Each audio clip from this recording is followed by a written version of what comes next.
오늘 하나님의 말씀은 로마서 11장입니다.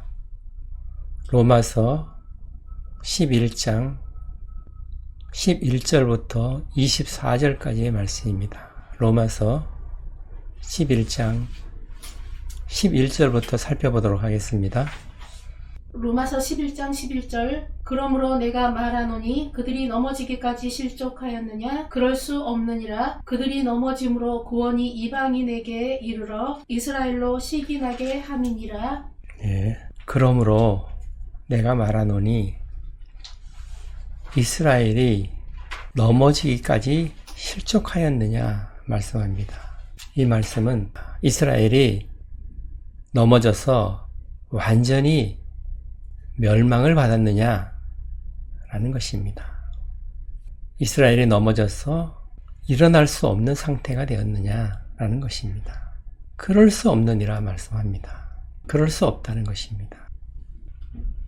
이스라엘에는 아직 하나님께서 예비하신 남은 자가 확실히 있다는 것입니다. 엘리야 시대에도 남은 자가 있었듯이 지금은 이스라엘이 예수 그리스도를 받아들이질 않고 거절하고 있지만 하나님께서는 이 이스라엘을 위해서 남겨두신 자가 있다는 것입니다. 그 남은 자를 통해서 이스라엘을 구원할 것이다 라는 확신이 있는 것입니다. 절대로 이스라엘은 이것으로 끝난 것이 아니라는 것입니다. 복음을 받아들이지 않았다고 해서 이것으로 해서 멸망받은 것은 아니라는 것입니다. 이스라엘이 복음을 받아들이지를 않음으로 해서 구원이 이방인으로 넘어갔다는 것입니다. 이런 내용은 사도행전을 보면 자세하게 나타나 있습니다. 복음이 유대인에게 전해졌지만 복음을 받아들이지를 않습니다. 대부분의 유대인들이 그리스도인들을 핍박합니다. 심지어 스데반은 돌에 맞아 죽기까지 합니다. 그때 그 일에 앞장섰던 사람이 오늘 이 로마서를 쓰고 있는 바울, 그 당시에는 사울이라는 청년이었습니다. 대부분의 유대인들이 그리스도인들을 핍박했습니다. 스데반의 죽음으로 인해서 많은 그리스도인들이 예루살렘을 떠나서 이방 지역으로 가서 복음을 전했던 것입니다. 그러므로 해서 이방인들에게 복음이 전파되었던 것입니다. 유대인들이 그리스도인들을 핍박함으로써 복음이 이방인에게 전해진 것입니다.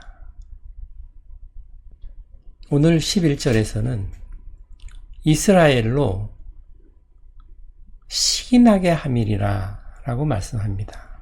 복음을 먼저 받은 사람은 유대인이었지만 복음을 받아들이지를 않음으로 해서 복음을 거부함으로 해서 그 복음이 이방인으로 넘어간 것입니다. 이방인들이 복음을 받아들인 것입니다. 이방인에게 복음이 전해질 때 하나님께서 믿음을 주셔서 복음을 받아들이게 한 것입니다. 이방인들이 복음을 들었을 때 믿음을 갖게 된 것은 하나님의 전적인 은혜인 것입니다. 유대인들은 복음을 들었지만 받아들이지를 않았던 것입니다. 오히려 핍박한 것입니다. 그렇지만 이방인들은 복음을 들었을 때 하나님께 감사하고 예수 그리스도를 받아들인 것입니다. 믿게 된 것입니다.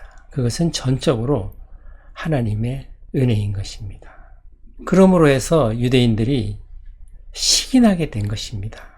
유대인을 시기하게 해서 복음을 받아들이도록 하시는 분도 하나님이신 것입니다.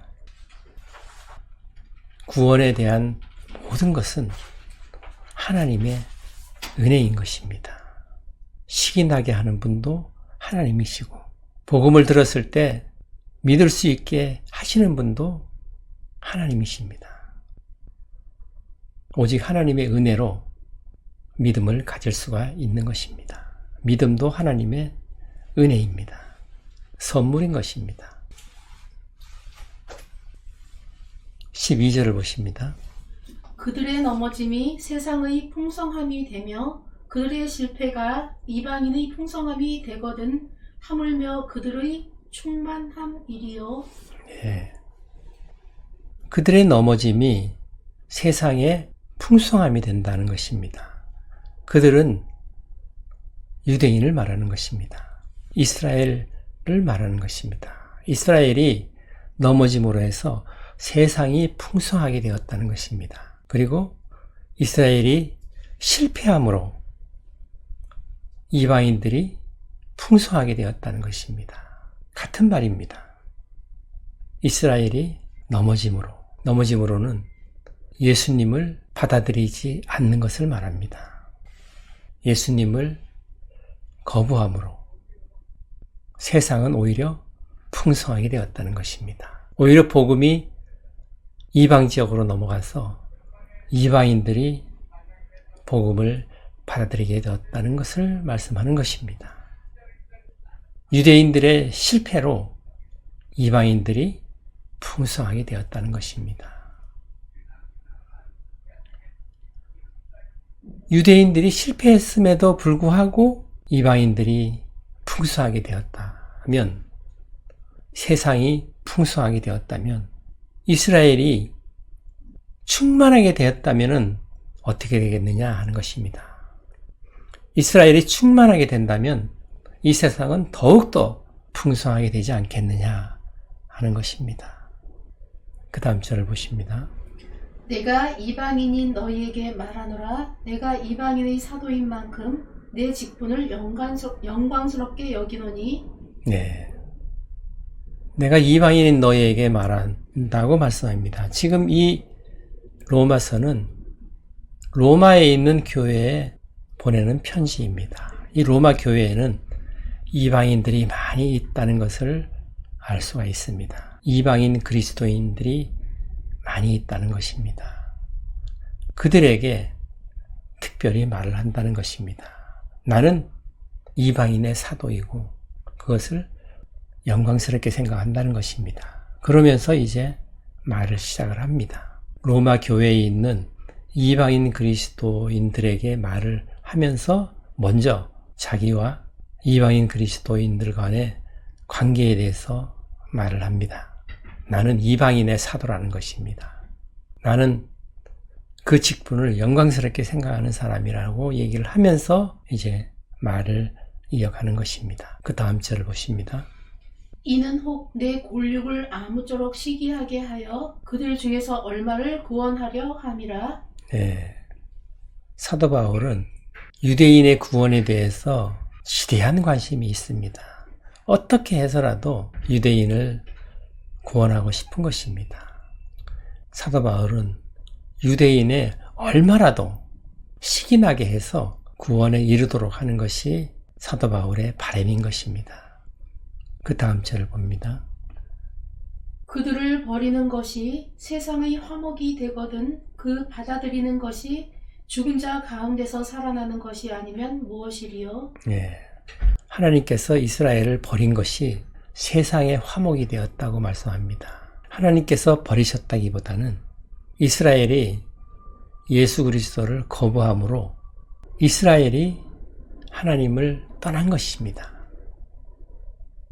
그것을 표현이 하나님께서 이스라엘을 버린 것으로 하고 있는 것입니다. 하나님께서 이스라엘을 버리셨는데 세상은 화목하게 되는 것입니다. 그것은 이방인에게 복음이 흘러들어가서 이방인들의 많은 숫자가 예수 그리스도를 받아들인 것입니다. 하나님께서 다시 이스라엘을 받아들이시면 죽은 자 가운데서 살리신 것이 아니고 무엇이냐 하는 것입니다. 이스라엘은 예수 그리스도를 믿지 않음으로 죽은 자처럼 되었지만 예수 그리스도를 믿게 되면 죽은 자 가운데서 생명을 얻은 것처럼 되는 것이 아니냐라는 것입니다. 다시 살아나는 것이 되는 것입니다. 생명을 얻게 되는 것이죠. 그 다음 절을 보십니다. 제사하는 처음 익은 곡식가루가 거룩한즉 떡덩이도 그러하고 뿌리가 거룩한즉 가지도 그러하니라. 네. 처음 익은 곡식 가루를 거제로 하나님께 드리면, 구별하여 드리면 그것은 하나님께 드린 것이므로 거룩한 것입니다. 그러면 그 다음에 익은 모든 소출은 이미 하나님께 드려서 거룩한 것이 되었기 때문에 다 거룩하게 되는 것입니다. 그리고 처음 익은 곡식 가루를 하나님께 드렸기 때문에 그 가루로 만든 떡덩이도 또한 거룩하게 되는 것입니다. 이 말씀은 민수기 15장 17절부터 21절까지의 말씀을 인용하는 것입니다. 읽어보시겠습니다. 여호와께서 모세에게 말씀하여 이르시되 이스라엘 자손에게 말하여 이르라. 너희는 내가 인도하는 땅에 들어가거든 그 땅의 양식을 먹을 때에 여호와께 거제를 드리되 너희의 처음 익은 곡식가루 떡을 거제로 타작마당의 거제같이 들어 드리라. 너희의 처음 익은 곡식가루 떡을 대대에 여호와께 거제로 드릴지니라. 아멘. 아멘. 하나님께서는 이스라엘 백성이 가나안에 들어가게 되면 처음 익은 곡식의 가루를 하나님께 거제로 드리라고 한 것입니다. 처음 익은 곡식 가루를 거룩하게 구별하여서 하나님께 드리라는 것입니다. 그러면 그 곡식 가루로 만든 떡도 거룩하게 된다는 것입니다. 그 다음 절을 보십니다.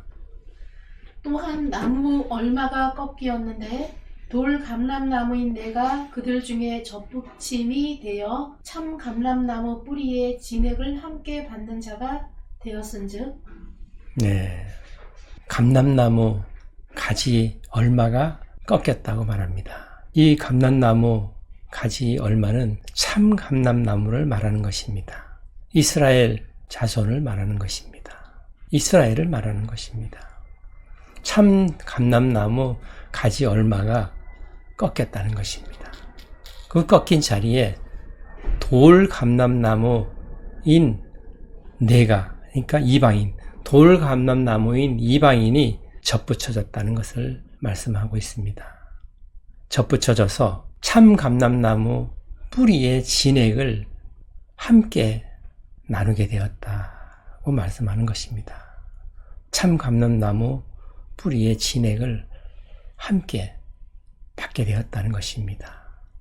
이방인이 유대인과 같이 하나님의 백성이 되었다는 것을 의미하는 것입니다. 하나님께서 참 감람나무 가지의 얼마를 잘라버리신 것입니다. 이스라엘 백성 중에 예수 그리스도를 믿지 않는 사람들을 잘라낸 것입니다. 잘라버리신 것입니다. 그리고 그 자리에 예수 그리스도를 믿는 이방인을 접붙이신 것입니다. 돌 감람나무인 이방인을 이스라엘을 잘라낸 그 자리에 접붙이셔서 이방인도 참 감람나무 뿌리에서 나오는 진액을 유대인과 함께 같이 받도록 하신 것입니다. 하나님께서 하나님의 백성으로 삼아주신 것입니다. 원래 이방인은 하나님과 아무 관계가 없는 사람들이었습니다. 그러나 이스라엘 중에 예수님을 믿지 않는 사람들을 잘라버리고 그 자리에 예수님을 믿는 이방인을 접붙이셨다고 말씀합니다. 그래서 유대인만 참 감람나무 뿌리의 진액을 받을 수가 있었는데 그 자리에 이방인을 접붙여서 이방인도 참 감람나무 뿌리의 진액을 받게끔 하신 것입니다. 하나님께서 이방인도 하나님의 백성이 되게 하셨다고 말씀하는 것입니다. 그 기준은 예수 그리스도를 믿느냐 안 믿느냐 하는 거에 결정이 된다는 것입니다. 유대인이라 하더라도 하나님의 백성이라 하더라도 예수 그리스도를 믿지 않는 자는 하나님께서 잘라버리신다는 것입니다. 하나님과 전혀 상관이 없었던 이방인들이라 하더라도 예수 그리스도를 믿으면 하나님께서 참 감람나무 가지에 접붙여 주셔서 하나님의 백성 삼아 주신다는 것입니다. 놀라운 말씀입니다. 그 다음 절을 보십니다. 그 가지들을 향하여 자랑하지 말라. 자랑할지라도 내가 뿌리를 보존하는 것이 아니요 뿌리가 너를 보존하는 것이니라. 네. 이방인 그리스도인에게 말하는 것입니다.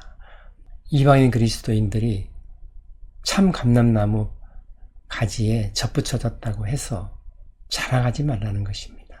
그것은 가지가 뿌리를 보존하는 것이 아니고 뿌리가 가지를 보존하는 것이기 때문에 이방인 그리스도인들은 가지라는 것입니다. 뿌리에서 영양분을 공급하지 않으면 가지는 아무것도 아니라는 것입니다. 자랑하지 말라는 것입니다. 교만하지 말라고 경고하는 것입니다. 그 다음 절을 보십니다. 그러면 내 말이 가지들이 꺾인 것은 나로 접붙임을 받게 하려 함이라 하리니. 네. 참 감람나무의 가지들이 꺾인 것, 하나님이 꺾으신 거죠. 그것은 이방인들을 접붙이기 위해서 꺾으신 거다라고 너네들이 얘기할 것이다. 근데 그 말은 맞다는 것입니다. 하나님께서 참 감람나무의 원 가지들을 꺾어버리신 것은 돌 감람나무의 가지들을 접붙이기 위해서 꺾으셨다는 것입니다. 그 다음 절을 보십니다. 옳도다. 그들은 믿지 아니함으로 꺾이고 너는 믿음으로 섰느니라. 네. 높은 마음을 품지 말고 도리어 두려워하라. 네. 옳다 하는 것입니다. 돌 감람나무를 접붙이기 위해서 참 감람나무의 원 가지들을 잘라버리셨다고 말씀하는 것입니다. 이스라엘이 믿질 않았기 때문에 하나님의 백성에서 잘라버렸다는 것입니다. 그리고 이방인을 접붙이셨는데 그것은 예수 그리스도를 믿었기 때문에 접붙였다는 것입니다. 하나님의 백성 삼아 주셨다는 것입니다. 그러므로 높은 마음을 품지 말라는 것입니다. 자랑하지 말고 교만하지 말라는 것을 말씀하고 있는 것입니다. 그 다음 절 보십니다. 하나님이 원 가지들도 아끼지 아니하셨은즉 너도 아끼지 아니하시리라. 네. 하나님께서는 하나님의 백성으로 삼으셨던 원 가지들도 예수 그리스도를 믿지 않는 사람들은 가차없이 잘라버리셨다는 것입니다. 따라서 너희도 이방인들도 지금은 접붙여 있는 상태지만 너희들도 이스라엘과 같이 마음이 높아져서 자기의 의를 주장하고 넘어지게 되면 가차없이 하나님께서 잘라버리실 것이다 라는 것입니다. 그런 하나님을 두려워하라는 것입니다. 그 다음 절을 보십니다. 그러므로 하나님의 인자하심과 준엄하심을 보라. 넘어지는 자들에게는 준엄하심이 있으니 너희가 만일 하나님의 인자하심에 머물러 있으면 그 인자가 너희에게 있으리라. 그렇지 않으면 너도 찍히는 바 되리라. 네. 하나님의 인자하심에 머물러 있지 않으면 너희도 이스라엘처럼 찍힌 바 된다 라고 말을 하는 것입니다. 하나님이 어떤 분이신가에 대해서 말씀합니다. 하나님은 어떤 분이십니까? 하나님은 공의와 사랑을 실천하시는 분입니다. 한쪽만 강조하시는 분이 아닙니다. 하나님은 어떤 분이십니까? 하나님은 두려운 분이라는 것입니다. 준엄하신 분입니다. 준엄하시다는 것은 하나님께서는 하나님의 법대로 실행하시는 분이다라는 것입니다. 그것은 하나님께서는 죄값을 반드시 물으신다는 것입니다. 죄값은 죽음인 것입니다. 그 일을 해결하시기 위해서 아들을 이 땅에 보내셔서 십자가에 죽기까지 하신 분이 하나님이십니다. 하나님께서는 준엄하신 분입니다. 예수 그리스도를 믿지 않는 사람은 가지치기를 하신다는 것입니다. 원가지도 아끼지 않았기 때문에 접붙여진 이방인들은 더욱 하나님께서 징계를 하실 것입니다. 하나님께서는 또한 인자하신 분입니다. 이방인들이 구원을 받는 것은 하나님의 인자 때문입니다. 인자는 하나님이 긍휼하심과 사랑으로 인해서 이방인들이 구원을 받게 되는 것입니다. 그 인자 안에 머물러 있어야만 하는 것입니다. 그러기 위해서는 절대로 교만해서는 안 된다는 것입니다. 높은 마음을 품지 말라는 것입니다. 자랑하지 말라는 것입니다. 그런 자는 언제 하나님께서 잘라버리실지 모른다는 것입니다. 하나님은 준엄하심과 동시에 인자하신 분이다라는 것을 알아야 한다는 것입니다. 하나님은 마냥 인자하신 분이 아니라는 것입니다. 교만한 사람은 하나님께서 반드시 징계하신다는 것입니다. 그 다음 절 보십니다.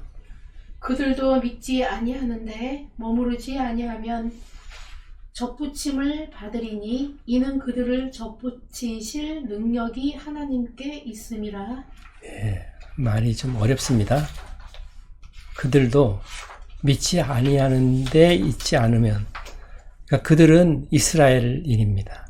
이스라엘인도 예수 그리스도를 믿으면 이방인처럼 접붙임을 받을 것이다 라는 것입니다.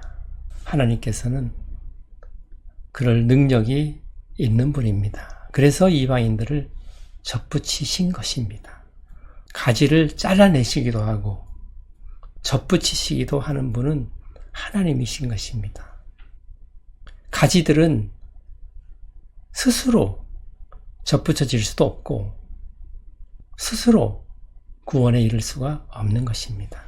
오직 하나님께서 가지치기를 하시고 접붙이시는 것입니다. 우리의 구원은 오직 하나님께서 결정하시는 것입니다. 은혜를 주시는 분도 하나님이신 것입니다. 접붙이실 능력은 오직 하나님만이 갖고 계시는 것입니다. 따라서 교만하지 말라는 것입니다. 자랑하지 말고 높은 마음을 품지 말라는 것입니다. 지금 이 말을 누구한테 합니까? 이방인 그리스도인에게 하는 말입니다. 로마 교회에 편지를 쓰면서 나는 이방인의 사도다. 나는 그 직분을 영광스럽게 생각한다고 얘기하면서 이 얘기를 계속 이어나가는 것입니다. 너희들이 접붙임을 받았다고 해서 스스로 높아져서 자랑하거나 교만해서는 안 된다는 것입니다. 그 다음 절을 보십니다. 내가 원 돌 감람나무에서 찍힘을 받고 본성을 거슬러 좋은 감람나무에 접붙임을 받았으니 원 가지인 이 사람들이야 얼마나 더 자기 감람나무에 접붙이심을 받으랴. 네. 원 돌 감람나무의 가지였던 사람들은 이방인입니다. 이 이방인들이 돌 감람나무 가지에서 찍힘을 받아서 참 감람나무에 접붙임을 받게 된 것입니다. 하나님의 은혜로 그렇게 된 것입니다. 그러면 원 감람나무였던 이스라엘은 얼마나 더 접붙임을 받겠느냐라는 것입니다. 돌감람나무인 이방인들은 본성을 거스러서 참감람나무에 접붙임을 받은 것입니다. 돌감람나무인 이방인들은 본성적으로 예수 그리스도를 믿을 수 있는 사람들이 아니었습니다. 하나님을 알지도 못하고 오직 할 수 있는 일하고는 우상숭배밖에 없었습니다. 이런 이방인들이 하나님의 은혜로 돌감람나무에서 찍힘을 받아서 참감람나무에 접붙임을 받은 것입니다. 오직 하나님의 은혜로 그렇게 된 것입니다. 본성을 거슬러서 그렇게 된 것입니다. 원래부터 하나님을 섬기던 민족이 아니었습니다. 이방인들은 오직 우상만 숭배했던 사람들인데 본성을 거슬러서 하나님께서 그렇게 하신 것입니다. 좋은 감람나무에 접붙여 주신 것입니다. 그러면 원래부터 좋은 감람나무였던 이스라엘은 얼마나 더 접붙임을 받을 수 있겠느냐라는 것입니다. 예수 그리스도를 믿기만 하면 바로 하나님께서 접붙여 주실 것이다 라는 것입니다.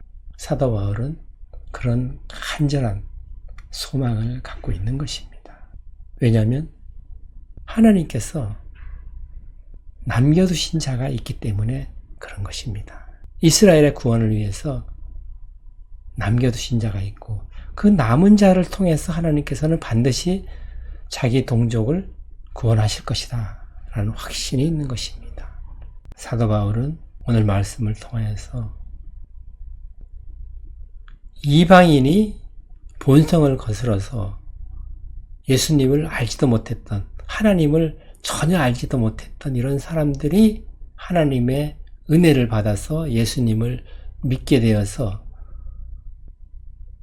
참 감람나무에 접붙임을 받고 하나님의 백성이 되었는데, 원래부터 참 감람나무였던 이스라엘이 예수 그리스도를 믿지 않음으로 해서 가지치기를 받았는데, 하나님께서 예수 그리스도를 믿게 되면은 얼마나 더 접붙이시겠느냐.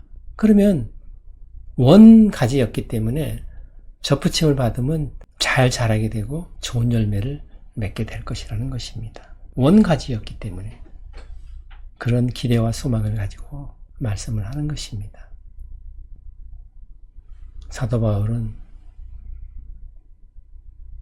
복음이 유대인에게 먼저 전해졌지만 복음을 받아들이지 않음으로 해서 이방인에게 넘어간 것이 유대인에게 시기나게 하려 함이라고 말씀을 합니다. 유대인들이 시기가 나서 얼마라도 하나님께로 돌아왔으면 하는 심정인 것입니다. 자기 동족이 구원을 받는 것에 대해서 사도 바울은 마음 깊이 고민하고 있는 것입니다. 그러나 하나님께서 자기 동족을 버리시지 않았다는 것은 분명히 알고 있는 것입니다. 하나님께서 한번 택하신 백성은 절대로 그대로 다 버리시는 일은 없다는 것을 사도 바울은 잘 알고 있는 것입니다.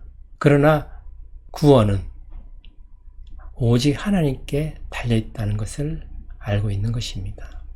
이방인들이 예수 그리스도를 믿는 것도 하나님의 은혜인 것이고, 유대인들을 시기나게 하는 것도 하나님의 은혜인 것입니다. 예수 그리스도를 믿고 구원을 받는 일은 하나님의 전적인 은혜에 속한 것입니다. 스스로 믿음을 가지고 하나님 앞에 나아갈 자는 아무도 없는 것입니다. 따라서 우리가 예수 그리스도를 믿고 구원을 받는 일련의 과정들은 하나님의 전적인 은혜라는 것을 알아야만 하는 것입니다. 그래서 우리는 자랑할 것이 전혀 없습니다. 우리의 마음이 높아질 이유가 전혀 없는 것입니다. 하나님께서 다 하신 일이기 때문에 우리가 행한 것은 전혀 없다는 것입니다. 오직 우리는 감사함으로, 찬양함으로 하나님 앞에 나아가는 것입니다. 오늘 말씀을 생각하시면서 기도하는 시간 갖겠습니다.